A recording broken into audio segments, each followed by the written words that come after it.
నువ్వు పెళ్లి చేసుకుంటే నీ భార్య 7 రాత్రులు బ్రాహ్మణుడితో పడుకోవాలి. ఇది ఈ దేశ చట్టం. నువ్వు నల్లగా ఉన్నావట, నీకు దాన్ని ఏమంటారు బట్టతలు ఉందంట, రింగులు ఎంటుకలు ఉన్నాయంట, కాబట్టి నువ్వు దాసుడివి, దస్యుడివి, నువ్వు రాక్షసుడివి, నువ్వు మ్లేచ్చుడివి. కాబట్టి నీ జీవితాన్ని మార్చాలంటే, కాబట్టి నీ వంశాలు మంచిగా మారాలంటే బ్రాహ్మణుడితో నీ భార్య పడుకోవాలి. కలిగే పిల్లలు ఎలా ఉంటారు? అప్పుడు ఆర్యీకరణ జరుగుతుంది. కృణ్వంతో విశ్వమార్యం అన్నారు. అంటే అర్థం ఏంటి? ఈ ప్రపంచం మొత్తాన్ని కూడా ఆర్యీకరణ చేయాలి అన్నది వారి రాజ్య కళ. The kingdom of Rama, the kingdom of God. దేవుని రాజ్యం ఏమన్నా తెలుసా? ఎవరితో పడుకోవక్కర్లేదు. My blood is enough, I will cleanse you from all sin. ప్రతి పాపము నుండి యేసు రక్తము నిన్ను కడిగి పరిశుద్ధునిగా చేస్తుంది. ఎవరి దగ్గర పడుకోవక్కర్లేదు.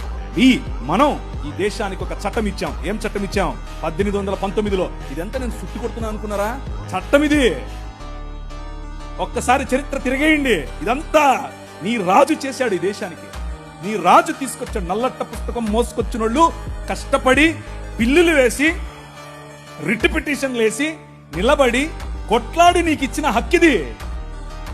That is the kingdom of God.